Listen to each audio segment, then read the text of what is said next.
Welcome one more time to The Shoot, put together by Mark Crowley and Kelly Michaels, and we've taken this now for a couple of years, and a YouTube show that's really gotten a lot of hits and a lot of success. There's been a lot of good people sitting in these seats, but this is a good one.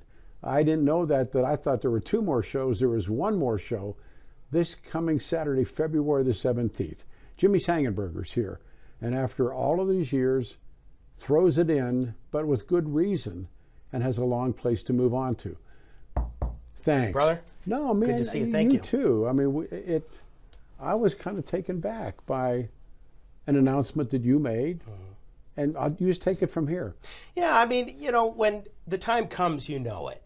And for me, I've had some changes in my life and professionally that make it so that continuing on Saturday mornings isn't something that really is in the cards for me. So I decided to make a change after almost 10 and a half years of doing Saturdays on 710 KNUS, in a station that, Pete, when I was a kid in high school, I'd ride my bike to and from school listening to 710 KNUS, and then here I am on this station. Yeah, that's unique, because I have this theory that people don't come to talk radio until their middle to late 30s. And generally they're married, you have children, then you begin to get concerns about the world, and then the music passes you by, and then you come to talk radio. You came to talk radio as a kid. Yeah. I mean, that's really unique. When I was in college at Regis, 2008, Regis University, I learned that they had a radio station. It was just a small little KRCX 93.9, the real deal. They didn't have anything political, but I knew I wanted to do a talk show. And so we built up a 2-hour per Thursday night show for my 3 years at Regis, got out a year early, and it was called Sang Center. Really built it up, and before I even graduated, I was already filling in on KFKA up in Greeley in September of 2010, barely 20 years old. And then the day I graduated from Regis in May of 2011, not yet 21, is the first time I filled in here on KNUS.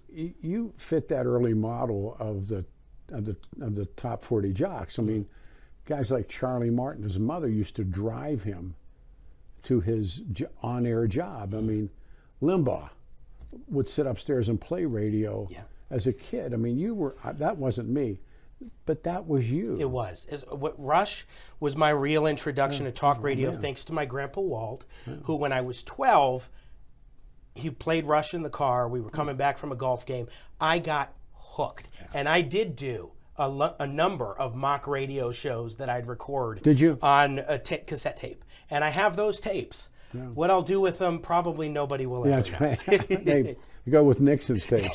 Right, exactly. No, but Limbaugh, and I'm a huge fan, he jocked under the name of Chris Christie. That was his top 40 name. He had been fired off of jobs. I wrote a column about him when he passed, and he was one of us. He was what made him so, I think, made him so great. He was a radio guy. He wasn't a guy that had worked in an administration and suddenly was given a radio show. He legitimately was a radio guy and played radio. His dad, I guess they would broadcast to his parents downstairs. That's the love of this business. Yeah. I mean, for me, there was something in Rush's voice, the fun that he was having live on the air every day. He took callers. He didn't do guests, which was always fascinating, except on very rare occasions. Newt. But then it would expand for me. I mean, one of the guys that really influenced me is KNUS's own Hugh Hewitt.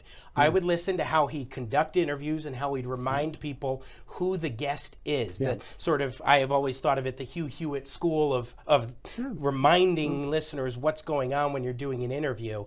And so those were two guys that were heavily influential for me. Mike Rosen, you, Peter, of course. I mean, listening to the real radio guys taught me the ins and outs. Sure, I didn't know everything and how it would go until you really get into the business, but you learn things by listening closely and sort of studying under guys like you, Rosen, Limbaugh, and the rest. Well, there's always, as this part of my life and really looking back, there's all these different approaches to this business. And Alan Berg, who set the standard, put a bar up in this city, but he was confrontational. He was looking for the fight. People tuned in because they knew whatever it was going to be rough and tumble radio. There were the Limbaughs, as you point out, who changed our business. Everybody that sits on this side of the microphone owes thanks to Limbaugh. And there, you know, these different aspects. Have a guest on, work with the guest, take on the callers. You know, having guests as your principal thrust. So there are all these different approaches, and now I just, as I've said, it's become an angry white guy outlet. One angry white guy follows another angry white guy, follows another angry white guy, and occasionally an angry white woman.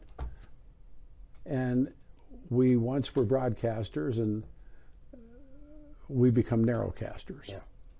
And, you know, so here comes this moment for you. For me, this idea of angry radio just has never fit. I mean, I can get fired up. I get passionate about an issue, and I'll bring it in a debate or in a monologue with listeners who call in and then want to tussle a little bit. I'll bring it, but I'm always having fun on the air. This is why I've brought bumper music into being such a big part of my show and my brand. The best bumper music known to man is because it puts me in a fun headspace. It gets listeners going, okay, I can relate to somebody who's talking serious issues on a level that's more personal and deeper. And this love and passion of music, being able to share that on the radio, has been as much of a treat as anything else for me in what I've done in radio. First time I saw you play, it was like, what? Yeah, the harmonica. You love it. I mean, that was, you're going to go on to play. I mean, I know you're going to play, you play professionally, you know, but coming back to, as we always say, the business. I don't know what's going to happen. I'm an old man, you know, my time's come.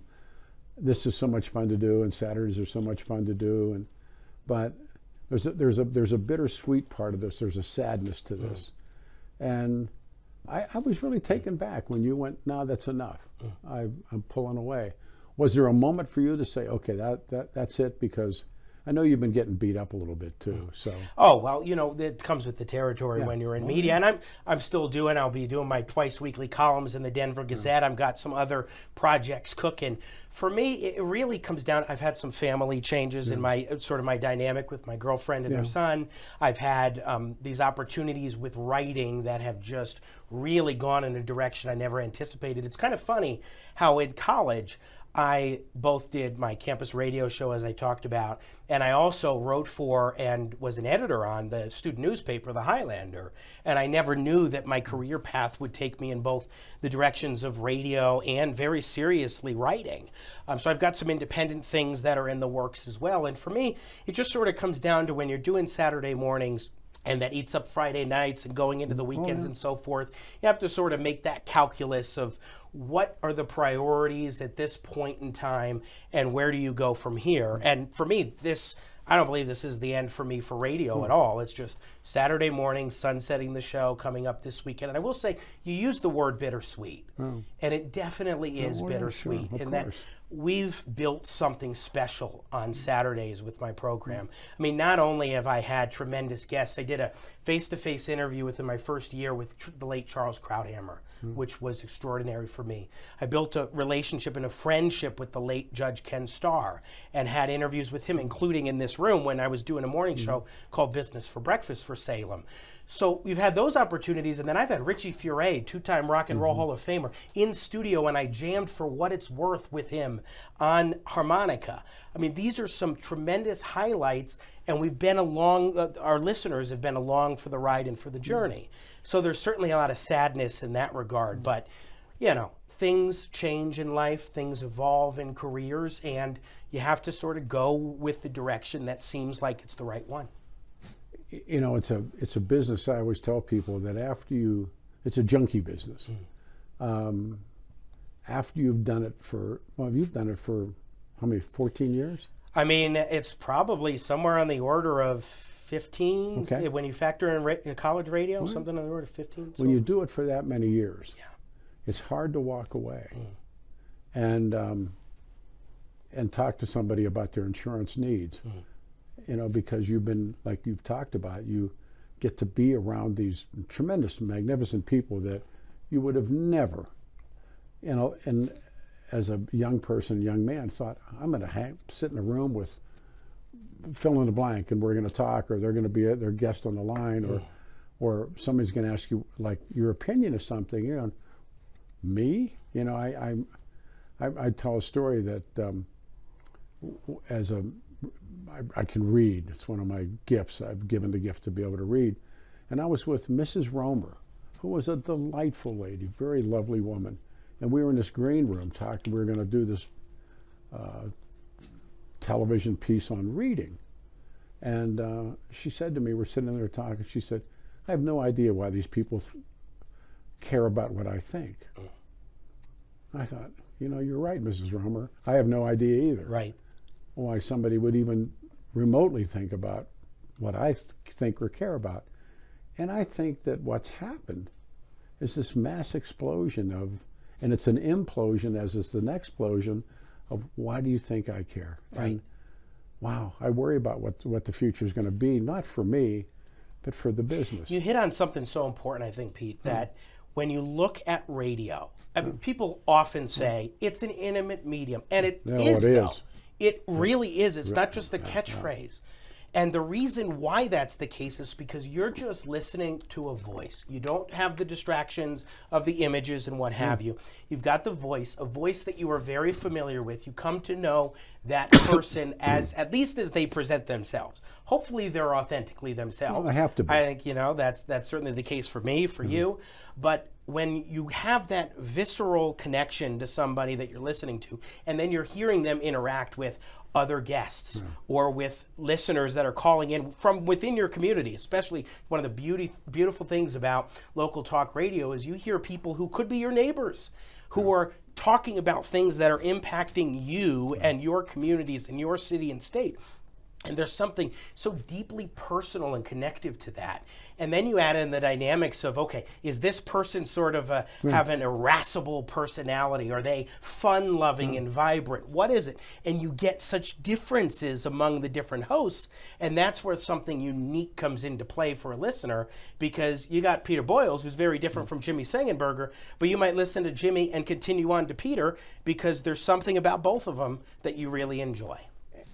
And I've always said one of the great moments was growing up on radio, top 40 radio, and I listened principally a lot of black radio when I was a kid. But the top 40 jocks would go and they would do, they called them hops. I later learned when I'm working with these old top 40 guys what they really were. But you went and you saw the guy for the first time. He looked nothing like what you thought he was supposed to look like. You're going, that's that guy?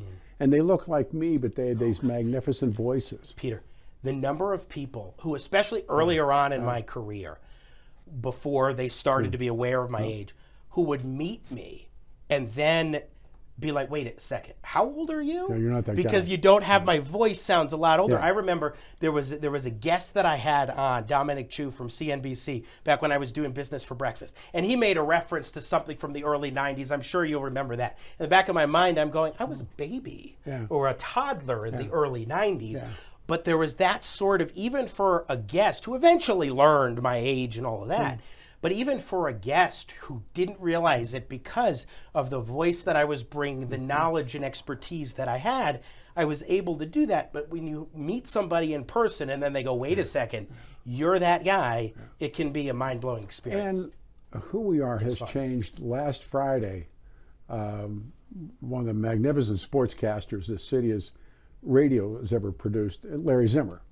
And when I got to go to work at KOA, Larry and Bob Martin were the Denver Broncos, and Larry was the CU Buffs.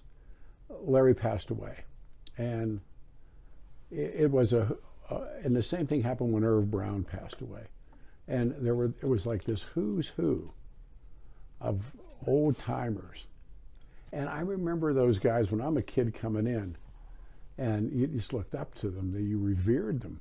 Bob Palmer, I can down a list of people. So we're sitting there, and I want to write about it. I don't know if I can, but it's like when they caught Whitey Bulger, and the FBI wanted poster showed a young Whitey, but they caught this old man in California. He's Whitey Bulger, and I'm looking at this turnout of gray-haired, bald guy sitting in the booth, and I'm thinking to myself, there's a Jerry Jeff Walker line from Desperados, Waiting for a Train, and Jerry Jeff saying, these are heroes of our country, and why are they all dressed up like these old men? And it was almost like an end of an era. Dave Logan got up and gave a eulogy that was as good, if not better than anything I've ever heard. So all of that love, but they were old guys in the room. And old guys, I mean, like the guys that made it happen. And that's when radio was. Yeah. And now, where do you, I mean, I have XM and Sirius in my truck. I have it on my motorcycle. I do too. And when this is finished, I probably will listen to a little bit of what's going on, and then what am I on? I'm on Outlaw Country right now. So I'm always on Bluesville. That might shock you, yeah, being the blues man but, I am. You know, but I bounce around, and but it isn't like once after school you turned on the radio. Yes. Yes. It's all gone. You know, one of the things for me that I found rather interesting in regards to radio is oftentimes you sort of feel like you're listening to the same thing. Oh, yeah, sure. It may be a different person saying it, but you often hear the same thing, especially because it's so dominated by nationally syndicated talk. Yeah. And I've always had the ambition of being a nationally syndicated radio host as a dream of mine. But when you look at live and local radio, there's something so special about being able to cover those local issues. The Tay Andersons of the world, the list goes on. You're not going to get that from the national hosts that are talking about the same nobody stories. wants it. I mean, I've said that Limbaugh worked unbelievably. After that, there's not that many that made a lot of money and got a lot of numbers. Sports talk, they tried to syndicate sports talk. Well, the sports talk guys are talking about the football giants, the Rams. People don't want, they want the Broncos. Right. They're talking about the Astros. No, people want the Rockies. Because of the coach, a lot of people talked about the CU Buffs. Now, the sports talk is now turned into betting. Everything's about betting, but not on KOA. I watch it. I'm a fan of Darren's. I watch DMAC work. I listen to DMAC work. They keep it here. Morning zoo radio has kind of disappeared. Yeah, a lot of the national stuff when it comes to sports. You turn on ESPN or Fox Sports, you get the national coverage that covers all the bases. If you're local, you want the Broncos, you want the Nuggets, that's why you it doesn't want work. the Rockies. That's why it doesn't work. Where syndicated sports don't work. Limbaugh was the one and only. And the rest of it are very,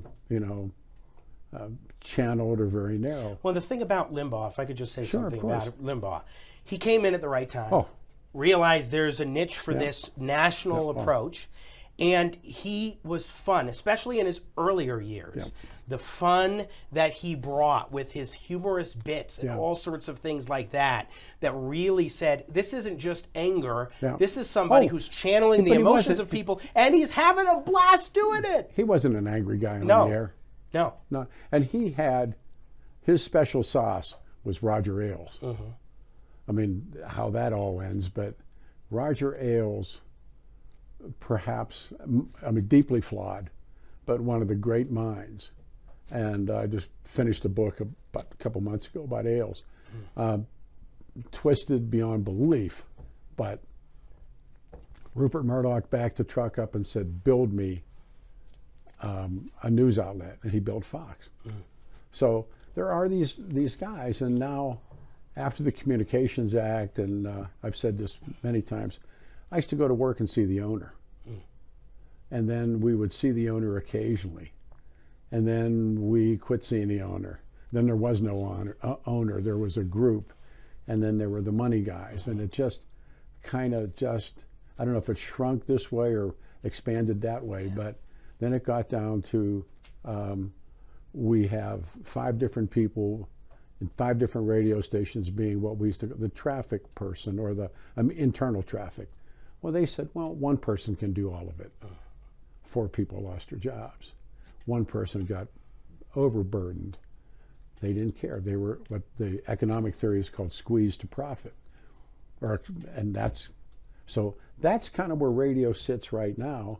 Now you're going to say so long, and I didn't get why you did it. I mean, you got beat up a couple of times locally. There's this litmus test called being a rhino. Yeah. What was that about? I mean, when you look at the nature of politics today, there's a small club. And if you're not a part of that club, then they christen you a rhino. Even former Republican gubernatorial nominee Heidi Ganahl is on that list of a rhino. And former chairman Dick Wadhams, who's regular guest for you. Yes. In fact, Dick and I go back to 2010 when I was a student at Regis, and he'd come on my show back then. And so really it's just this narrow litmus test. I think it's actually rather humorous. That's why on my show, do you remember the History of the World Part 2? Oh, yeah, sure. With the Mel Brooks did. Sure. It's like the Inquisition. So we went ahead and several weeks back, we played some clips from the Inquisition song from that movie. We just had a blast with it because it's so absurd how far they are taking this in these ways that you can't help but laugh about it. And the reason why is because they're taking themselves so seriously. And that doesn't work in politics because then it just breeds negativity. So, you know, to me, it was actually kind of fun to have a column go out talking about calling out Rhino Watch for being unwilling to unveil who they are. That's one website, Rhino Watch. And that same morning, I have a shout out to Jimmy Sengenberger. So, you know, boom, it happened to be, well, they had that queued up beforehand and my column went up that same morning. So it was a fun little coincidence. But so then you just have to play it off and have some fun with it. Like, that's exactly what we did. It's what I did in my column. To me, the nature of politics today and the nature of media is one where you're going to have negativity. Like, that's just how it is. One of the things that I love about talk radio, Pete, is that I will have listeners who will call in one Saturday morning or during the week when I'm filling in, and they'll tear me to shreds. Jimmy, this or that, you know, you don't like Trump enough, you're this or whatever it is. And then the next week, they'll call in again, and they'll be all positive and upbeat about you. That's the nature of this. And so you have fun with it, you go with the flow, and you let the dynamism do its thing. 17th, Saturday, last show. Special planned? Yes, absolutely. I'll have you on in studio. I'll do it with you. Of course, Stephen Tubbs is going to call in, our former colleague. Mike Rosen has actually been somebody I've known for a long time. He's now off the air, fully retired. And he actually gave me my first interview when I was 17, putting together a high school conference on the Constitution. And I went on his show and did an interview about that event.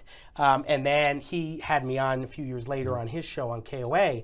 But I brought him to College Republicans to speak when I led the CRs. And then we've just kept up a relationship and mentorship over the years. So he'll be calling in. I'm excited for that. And we've got some other fun things planned. It's going to be a blast. As we always said in the business, break a leg. Thank you. So, this Saturday morning, and I get to follow Jimmy on the air, and we'll talk about, and I'm not plotting the show right now, how insane is it? How crazy has it become, and why, and better yet, are we responsible for that craziness? Thanks to Mark Crowley, Kelly Michaels. Jimmy and I see you on Saturday. Thanks for watching The Shoot.